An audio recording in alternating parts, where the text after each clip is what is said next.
Sindh reason के रीवा जिले में छुट्टी के दिन घूमने की कई शानदार स्थान हैं, जहां आप परिवार सहित पिकनिक मना सकते हैं। रीवा टाइम्स आपको 10 ऐसे टूरिस्ट प्लेस बता रहा है जिनको घूमने के बाद हिल स्टेशन का एहसास होगा।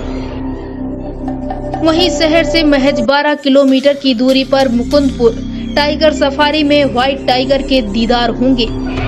साथ ही आप रीवा के वाटरफॉलों को देखकर कश्मीर की वादियों की याद ताजा कर सकते हैं। यहाँ की बड़ी बड़ी खाई व घाट देखकर आपका मन प्रफुल्लित हो जाएगा।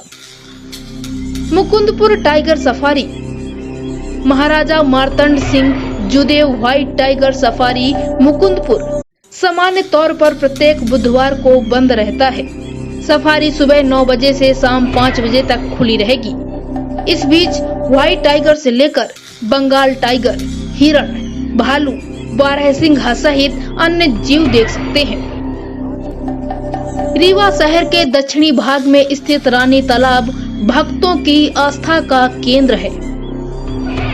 यहाँ आप परिवार सहित घूम फिर सकते हैं। साथ ही शाम को बोटिंग कराई जाती है। मान्यता है कि सदियों पहले लवाना जाति के लोगों ने तालाब को खोदा था।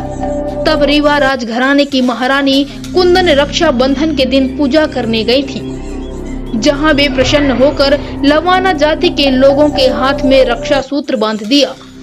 तब लवाना जाति के लोगों ने महारानी को भेंट स्वरूप तालाब दे दिया। तब से यह रानी तालाब के नाम से जाना जाता है। बघेल साम्राज्य के किले का इतिहास 400 वर्ष पुराना है।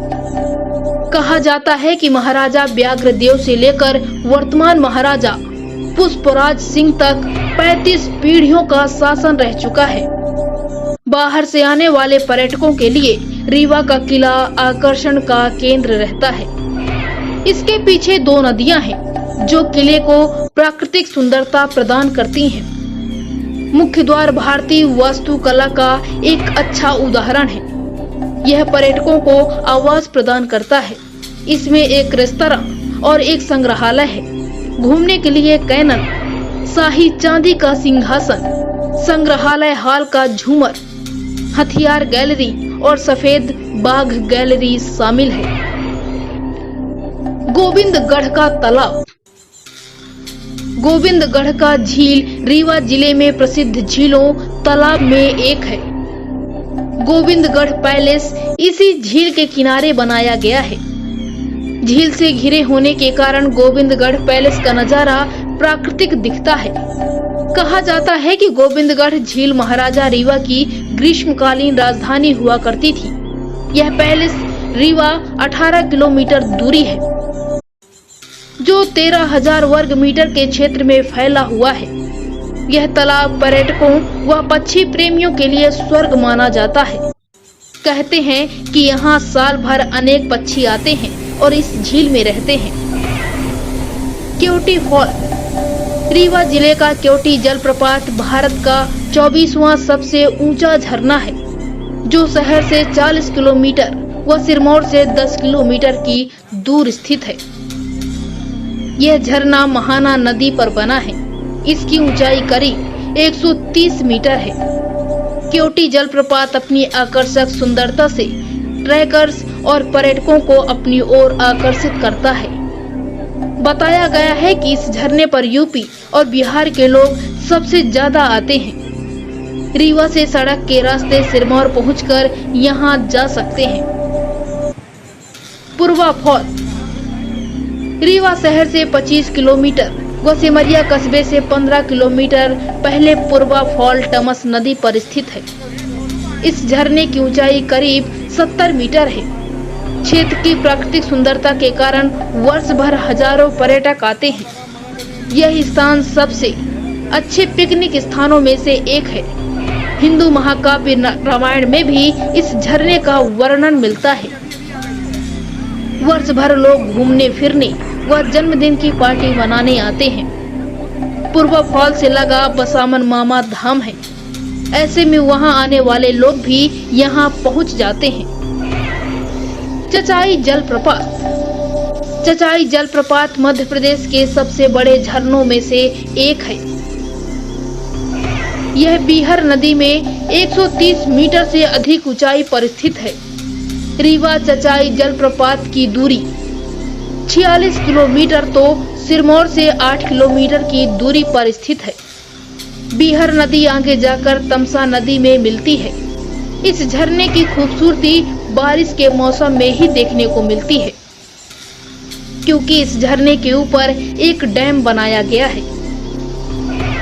बहुती जलप्रपात रीवा शहर से 85 किलोमीटर दूर उत्तर पूर्व की ओर मऊगंज तहसील में बहुती प्रपात स्थित है।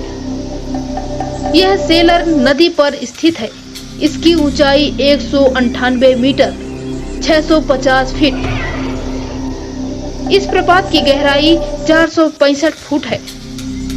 कहा जाता है कि ओड्डा नदी सीतापुर से निकलकर 40 किलोमीटर दूरी के बाद मऊगंज से 15 किलोमीटर दूर बहुत ग्राम के निकट बहुत जलप्रपात का निर्माण करती है। देउर कोठार रीवा जिले से पुरातात्विक महत्व का स्थान है।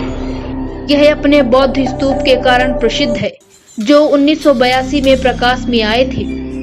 ये स्तूप अशोक के शासनकाल में ईसा पूर्व 3री शताब्दी निर्मित है। यहाँ लगभग 2000 वर्ष पुराने बौद्ध स्तूप और लगभग 5000 वर्ष पुराने शैल चित्र गुफाएं मौजूद हैं। देउर कोठार रीवा इलाहाबाद मार्ग के सुहागी में स्थित है। यहाँ मौर्य कालीन मिट्टी ईंट के बने 3 बड़े स्तूप और लगभग 46 पत्थरों के छोटे स्तूप बने हैं। अशोक युग के दौरान विंध्य क्षेत्र में धर्म का प्रचार प्रसार हुआ और भगवान बौद्ध के अवशेषों को वितरित कर स्तूपों का निर्माण किया गया। पियावन घिनौची धाम जिसे पियावन के नाम से जाना जाता है। यह अतुलनीय ऐतिहासिक, प्राकृतिक एवं धार्मिक पर्यटन स्थल रीवा जिले से 42 किलोमीटर दूर सिरमौर की बरदहा घाटी में है। प्रकृति की अनुपम छटा के बीच यह धाम धरती से 200 फीट नीचे और लगभग 800 फीट चौड़ी प्रकृति की सुरम्य वादियों से घिरा हुआ है। प्राकृतिक झरने का श्वेत जल भगवान भोलेनाथ का 12 महीने निरंतर जलाभिषेक करता है, जिसे देखना रोमांचकारी है।